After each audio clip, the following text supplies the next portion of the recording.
Hello, everyone. Welcome back to the Crowd Chair Podcast. And today is going to be grading the NFC teams for the NFL Draft. I just did the AFC, so you can go check out that video. They'll be out pretty much at the same time, but you can go check out that video. I'll have the NFC in this video. And the first division I'm going to start with is the NFC North, and the first team up here is the Dallas Cowboys. So I'll just start with them. Their first two picks were both Wolverines. They didn't make a lot of trades. They kind of stayed in the same spot. But their first pick was Mozzie Smith, a absolute monster of a man at defensive tackle. That guy. Crazy thing about him. I mean, I obviously am a huge Wolverine, so I watch pretty much every single Michigan football game there is to watch. And I've watched this guy play. He is absolutely enormous, and I mean that in every aspect. He is massive, and I mean it says that he's 323 pounds. That's all muscle. I mean, with most defensive tackles, there's a little bit of some fat on the guy. That's not all muscle. It's just muscle for Mozzie Smith. That's just how big he is. There is no ounce of fat on him, and to be that big with that much muscle is absurd. So that is a very good pick, I think, for the Cowboys. He was supposed to go in the second round, but they went and took him in the first round. Love Mozzie Smith. We will really miss him here at Michigan. That was a monster of a man. They also took another Michigan man at tight end. They went and got Luke Schoonmaker, and they really did need a tight end. So getting Luke Schoonmaker was a very, very good draft pick for them. They had other tight. They actually could have taken Michael Mayer in the first round with this pick, but they went and got Luke Schoonmaker instead. That's still a solid pick. He did decently for the Wolverines. I don't really know. I mean, he was good for Michigan. He didn't really even start though for him, so I don't know why so many people, were so high on him. I mean, I still think he'll be decent, but I mean, second round I think might be a little high. But he is a Wolverine, so I can't complain. And then they have DeMarvion Overshown, a linebacker from Texas. This guy has been all over the place. And then they took some shots in the dark on some other guys. They also drafted a running back late in Deuce Vaughn, who apparently his dad works for the Cowboys. There's a video out there that shows Vaughn's dad calling him and telling him that he got drafted by the Cowboys, which is honestly pretty cool. But good running back late. Overall, the Dallas Cowboys, they did a solid job. They had a good draft, and they really got what they needed, and I like it overall. So I'll give it a B plus. Nothing really to complain about for Dallas. And then the next pick, the next team we're going to go over, next team that comes up is the New York Giants. This is a team that really needed a receiver and a corner, and they also needed someone up the middle of their offensive line. And their first three picks, they covered all three bases, all three of them with very good players. Deontay Banks is a good corner on Maryland. Many people were high on him. John Michael Schmitz, good center from Minnesota. And then the Jalen Hyatt pick is a very good pick. Jalen Hyatt was very good for Tennessee. He was picked right before his counterpart in Cedric Tillman, who I talked about earlier. He went to the Browns. But all three of those picks, very good. And the rest are all kind of, as always, shots in the dark. But I love the first three picks of the Giants. They all fill enormous positions of need. They all can contribute right away. And that's what you want. You want guys that can contribute right away. Love all those draft picks. I give the Giants an A. Good job by the New York Football Giants. And then next we go to the Philadelphia Eagles, and I swear they are cheating. There is no way that they always come up with just stupid good draft classes. And it seems to happen like every year. Now you got this new trend of the Philly Eagles getting a bunch of just trying to become the Philadelphia Bulldogs. And my goodness, like I said, they have to be cheating. There's no way that they can keep making this happen. I mean, Jalen Carter, Nolan Smith. They later get Keely Ringo. They already have Jordan Davis, Nakobe Dean. They trade with the Lions and got DeAndre Swift. I mean, I swear they're cheating. It's not possible.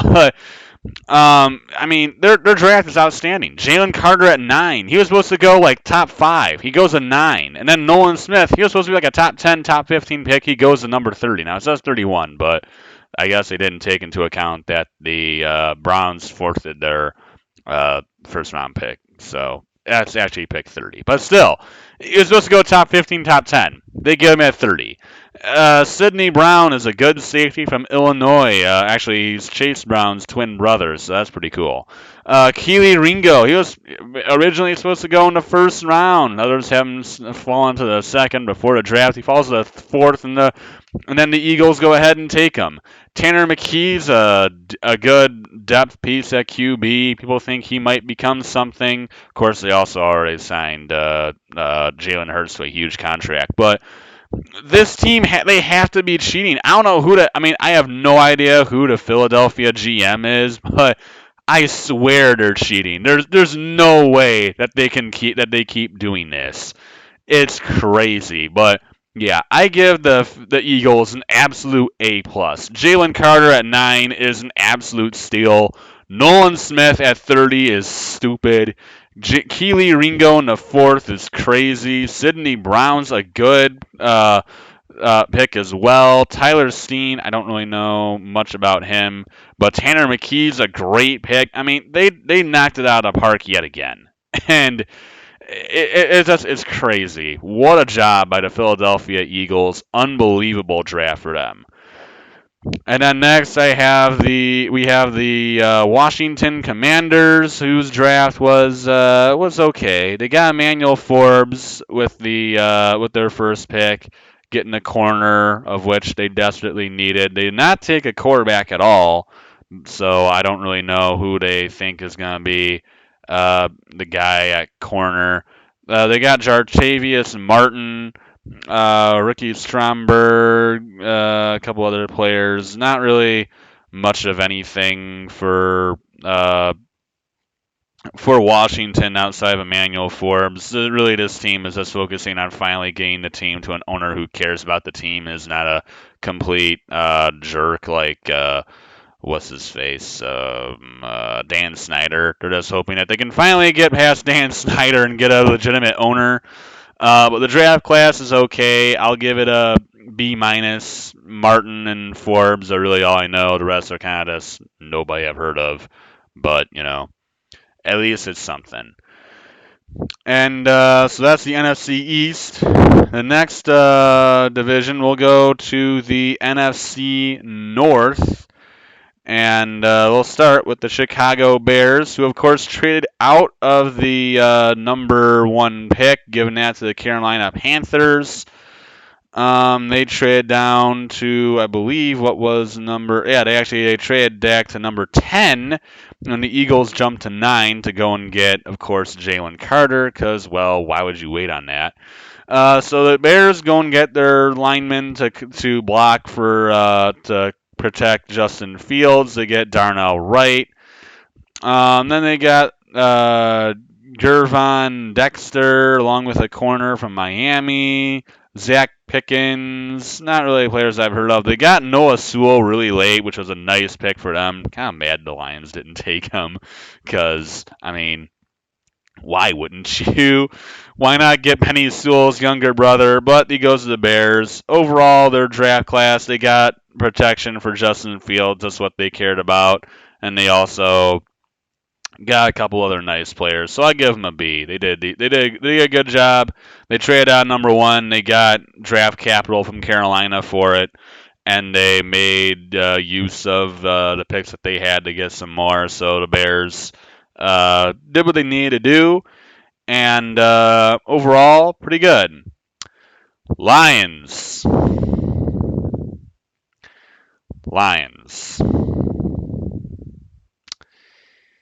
Oh, here we go. So let's just start with this pick. What are we doing? Why are we drafting a running back? I just half this draft made zero sense to me. I mean, you look at the defensive needs. We need a defensive we need a whole. We need all kinds of help up front. We didn't draft a defensive tackle until the seventh. No, we did in the third round, but we didn't draft. We had a chance at Jalen Carter. We traded down, and then reached for Jahmyr Gibbs, who no one even had in the first round, or barely had in the first round, at number 12. And now we trade away DeAndre Swift to the Philadelphia Eagles, so I guess we're just going to have Gibbs be the guy. Then we needed a linebacker, and we did Jack Campbell. No one had him sniffing the first round. In fact, they had him going to the Lions 30 picks later in the first round. Or, I'm sorry, in the second round. They had him 30 picks later. Then you have Sam Laporta as the tight end. Now we actually do need a tight end, but Michael Mayer was still available at this point, and no one had Sam Laporta until late in the second round. I mean, and then Brian Branch. That's actually a really good pick. I love the Brian Branch draft pick. That's really good. Hendon Hooker. Everyone knows how much I despise this guy, and that's not because I don't like Tennessee. I've watched this guy play. He did nothing with Virginia Tech. He traded from Virginia Tech because he could, or not traded. He transferred from Virginia Tech because he couldn't even be the starter at Virginia Tech. Then he goes to Tennessee and loses the job to Joe Milton, who can't hit the broads out of a barn. Then he finally wins the job because Joe Milton sucked and they had nobody else. So they put in Hendon Hooker, and he actually does decently. Yeah, he had 2 NFL receivers on his team. Of course he did well. I don't like this guy. And he also just tore his ACL. So, and we also have Jared Goff. So why are we drafting a quarterback? We can wait. You don't need to draft a quarterback in the third round when you already have a perfectly serviceable QB. And there's plenty of other quarterbacks that are going to be in the next draft. And you need defense. Just all of it to me is very mind-boggling. Then we draft a Western Kentucky defensive tackle who barely anyone even thought would be drafted. And then there's this William and Mary tackle, which we have no use for offensive linemen, so I don't know why we're drafting that. It's a 5th rounder, though. And then, 7th round pick, who cares? I give this almost an F. This is bad. We don't need a running back. Drafting Gibbs in the first round is a complete waste. Jack Campbell's an absolute reach. There was better tight ends available in Sam Laporta. Brian Branch is a good pick. We have no need for a quarterback. No idea why we're drafting a guy who shouldn't even be drafted. This guy, I have no idea who he is, but we don't need a tackle, and then that's a 7th round pick. We have one good draft pick, and the rest are all pretty much, swings and misses. I don't like anything that we did. I mean, we signed good undrafted free agents. Yay, woohoo! Like what? The most important. I mean, you're not normally going to find good undrafted free agents. Like you might get lucky and you find one every however so many years. It does not happen often. You can't count on that. And when you have so many needs on the defensive side of football, you have 2 first rounders that you can use on them. You have to use them both on defensive players, and you can't be reaching 30 picks, reaching for a guy you can take late in the second round, which is exactly what we did. Now I love Jack Campbell, but that guy's not a first round pick. He might be he probably was a late second rounder. I mean, he took him in the first. I mean, I don't understand what we're trying to do here. It does not entice me at all. I don't want to be harsh and give him an F, but I don't see him. I hate this class. I hate it. It's not good. So yeah, that's my feelings on their class. I give it an F. I don't like it. We did not need Gibbs. There's better tight ends than Laporta. Campbell's a serious reach. No, zero need for Hendon Hooker. That guy shouldn't even have been drafted. No idea. We don't need an offensive tackle, and then that's a seventh round pick. Branch is the only good draft pick. I don't like any of it. I give it an F. Just not good. So now I'm done ranting on the Lions, we go to the Green Bay Packers, who no longer have Aaron Rodgers. Thank the Lord, he is gone. And so Green Bay, they need they go in the first round. Now they have Jordan Love as the quarterback until they get another one, if they get another one. And their first draft pick was Lucas Van Ness, LVN. He was never actually a starter at Iowa, but he ends up being a first round pick. So don't necessarily get that one, but Lucas Van Ness going at 13. They also got themselves a tight end in the second round in Luke Musgrave. Decent player out of Oregon State. Jaden Reed also was taken in the second round, a receiver out of Michigan State. They also got Tucker Kraft from South Dakota State, another tight end. They drafted Sean Clifford in the fifth round. I have no idea why. And, they had a bunch of other shots in the dark late. A lot of them probably won't even sign. Overall, their class is okay. I'm not the biggest LVN guy. Musgrave is okay. Musgrave and Reed are both okay. I'll give them a B minus. Not terrible, but not special either. And then you got Minnesota, who I love their first pick, and that is Jordan Addison. That is a perfect receiver to put on the opposite side of Justin Jefferson.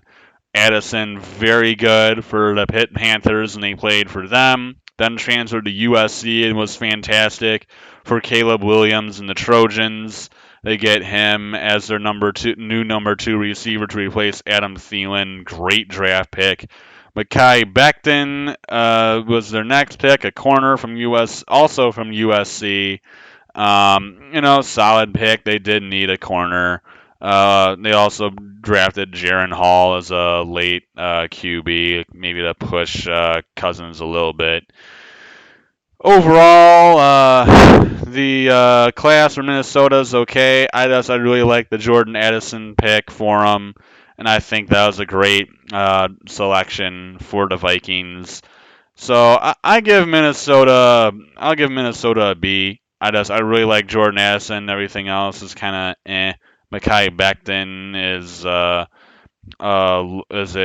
third rounder, so he could be good. He could be nothing. But overall, I think the Minnesota draft is pretty good. So next we go to the NFC South. And first team up, of course, is the Carolina Panthers. And they, of course, made the huge aggressive trade to go up to number one. And they went and got Bryce Young with the number one pick. Everyone from Carolina thinks all the gods that they took Bryce Young at number one. Their second round pick, they got someone else that who can help Bryce Young and Jonathan Mingo. They, of course, already signed Adam Thielen and DJ Chark. So now you got a trio of receivers in Thielen, Chark, and Mingo. Nice 1, 2, 3. They also got DJ Johnson, a linebacker from Oregon. But really, other than that, they didn't have much of any other picks. But everyone just knew that Bryce Young was going to be whoever they took number one was going to be the big one, and they took Bryce Young with the number one pick, which is, of course, the smart pick. And getting Jonathan Mingo as a receiver to pair with him is also very good as well. So I like what Carolina did. good draft. They drafted Bryce Young. They needed that QB. They got their QB. I give them an A minus. They got Bryce Young. That was the most important thing for them. And well, they did just that. So not really much that you can screw up when you make the right selection. I actually skipped the Falcons. So here's the Atlanta Falcons. They're up next. Their first pick was Bijan Robinson, and that kind of confused a lot of people because they don't necessarily need a running back, and also is pretty high. Then they drafted a guard from Syracuse. They got Zach Harrison. Clark Phillips is decent. They didn't really have many other draft picks. This is the one that doesn't really intrigue me. They needed defense, and they took Bijan Robinson. They could have taken Jalen Carter. I give him a C, maybe C minus even, because Robinson's a great running back, but really they needed defense, and they did not get defense with either of their top two picks. So I give them C minus. I don't. When you need defense like Atlanta does, you need to go and get defense, and they didn't get defense. And then you get the New Orleans Saints up next, and they had the number 30 pick, or not 30, number 29. It still has all those picks off, but they had the number 29 pick from why am I blinking out on it? They had the number 29 pick from Denver. That pick went pretty much all over the place. But they took with it Brian Brisset, Clemson. I think that's a very good draft pick. Isaiah Foskey in the second round is also a good draft pick. Kendre Miller is also nice to have with Alvin Kamara. They also took Jake Haener as a depth quarterback with now having Derek Carr as their QB. I like the Saints team. They finally have a QB, so their team could be a bit better. They also just need some luck in the health department, and they could use some health, and they also could use a bit on the defensive front, and they got just that. I like their draft. They also got someone else along with Alvin Kamara. Kendre Miller is pretty good. So I give the New Orleans Saints a solid A minus. They did a good job. They did what they needed to do, and overall, a solid class for them. Next, we have the Tampa Bay Bucks, who took Kalijah Kancey, who a lot of people are trying to draw comparisons to Aaron Donald. I am not buying it. He's a decent player. He will not ever be Aaron Donald. Give me a break. Then you got Cody Mauch, a good tackle on North Dakota State. North Dakota State always seems to poop out some offensive tackle every year. Then you got Yaya Yabi. I think that's how you pronounce that. In the third round, you also got Payne Durham, a couple other, also Trey Palmer, a couple other just, shots in the dark late. They needed QB. They didn't get QBs. They're still stuck with Baker Mayfield. This team's kind of in a bit of an interesting spot. I'm not big in the Kalijah Kancey pick. This is another one where I kind of just am not enthused by anything. I give it a C plus. It just, I'm not a Kansas guy. The Mauch pick, I guess, is okay. I have no clue who Yaya Yabi is, but they at least covered two,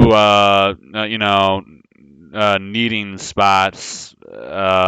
Really, they don't have much else, no. So that's it for the NFC South. Then we have the last division here, and that is the NFC West. We start with the Arizona Cardinals with the first one. They, of course, made the pick with the Lions to go up to number 6 and go get Paris Johnson, get some protection for Kyler Murray. They also got B.J. Ojolari, along with Garrett Williams, Michael Wilson. They got Clayton Tune as a depth QB. Solid class for the for the Cardinals. They got the trade with Houston. That's all that really matters. They got an extra draft pick from the Texans coming next year. So I don't think that still doesn't make up for the and that will that's solid for the Arizona Cardinals. I don't think they're necessarily a terrible team. I don't know what the heck happened, but they just all of a sudden fell off a cliff after it was like they got off to that undefeated start their first season uh, when they had Cliff Kingsbury. They had that awesome start. Then they just all of a sudden started losing and couldn't stop. They got bombed by the Rams in the playoffs, and then I've just never seen the light of day since. But getting Harris Johnson, they get an offensive lineman, good draft pick for Arizona. Uh, Overall, not a terrible class. I'll give them a B. I think they kind of need a defense more than linemen, but they need a lot of things. So, anything is anything's better than nothing. Next, we have the LA Rams, who, of course, part of the Stafford trade, they did not have their first round pick, but they did have a second round pick, of which they used on Steve Avila, a guard out of TCU.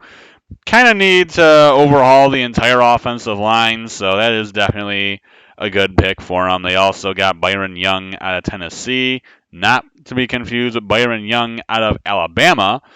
They also got Kobe Turner from Wake Forest. They drafted Stetson Bennett in the fourth round, which kind of is a bit of a surprise, I guess, as a depth player. They got Travius Hodges Tomlinson, who is actually a part of which is actually I think it's like a cousin of LaDainian Tomlinson. So pretty interesting there. But a lot of shots in the dark late. There's not really much that's enticing about this one. They didn't really have much to work with, and what they did have to work with, they didn't really. I mean, they got an offensive lineman, but this team just needs a ton of work. I'll give them a B minus, but there's not really much else to say for them. And then next is the Seattle Seahawks, and my goodness, did they I loved their draft. This was a fantastic draft for the Seahawks. Their first pick, they had the number 5 pick from the Denver Broncos for, of course, Russell Wilson. They got Devon Witherspoon, who's a fantastic corner. With their next pick, they took JSN, fantastic receiver. Now they'll have a nice trio of him, Metcalf, and Lockett. Get Derek Hall, a linebacker from Auburn. They get Zach Charbonnet, a very good running back from UCLA. No Rashad Penny, so they did need another running back. They get Zach Charbonnet to pair with Kenneth Walker, which is very good. Anthony Bradford is and they get Anthony Bradford, an LSU guard. Cameron Young is a Mississippi State defensive tackle. Two very good Michigan players gained Mike Morris, the Michigan defensive end, and also gained Oluwatimi, who's a very good center, very good pick there. And then Kenny McIntosh was good for Georgia as a running back, so I love their draft picks. All of them are fantastic. They covered several needs. They did not go for a QB, but they also only have pretty much just a 1-year rental. So they can opt out after 1 year on Geno Smith. You know, they can always go for a quarterback next year if they have to. And if quarterback really does completely flop, well, I'm sure that the Seahawks can find something. Fantastic job by Seattle in this draft. I wouldn't have minded taking a QB kind of late and making taking a shot on just a random QB, taking them late and having them just around with Geno Smith. But overall, this is a very good class. I absolutely love it. I give Seattle an A+. Fantastic job. And then next we go to the San Fran 49ers, who first pick was Jair Brown, which is a good safety out of Penn State. And then there was this pick. And look, I love Jake Moody. Taking a kicker in the third round is very high. But that's exactly what they did. And then they got Cameron Latu's tight end from Bama. But that pick, just to me, it's like, yeah, I mean, you can get a kick. I mean, you can draft a kicker, but third round, man, very high. And they also drafted Ronnie Bell, another Michigan Wolverine. But the Niners draft class, I mean, Moody's kind of high, but he is a good kicker at least. But overall, they didn't really have many draft picks. They trade away most of them to the Panthers to go and get Christian McCaffrey. And so they really just had a bunch of thirds and not much else. So, I mean, they did what they could. I'll give them a B. Overall, not terrible. So that is it for this video. I hope you guys enjoyed it, and that is it for the videos for today as well. I just did 4 of them. So we'll be having probably next week. I will come out and then I'll be doing more videos, and then I'll be having probably some college football videos. I'll also be maybe probably doing some more NFL ones, but starting the month of May is going to be when I start doing college football season previews. That's when I was going to start doing that, and that is what I'm going to do. Next week is when I'm going to start doing that, and I'll go conference by conference. I'm doing just the Power Five. I'm not doing, the group of 5 teams. I might do like the best of the group of 5s and then Notre Dame, but I am not doing every single group of 5 conference. That is way too much. So that's it for this video, though. I hope you guys enjoyed it. So until next time, adios, everyone.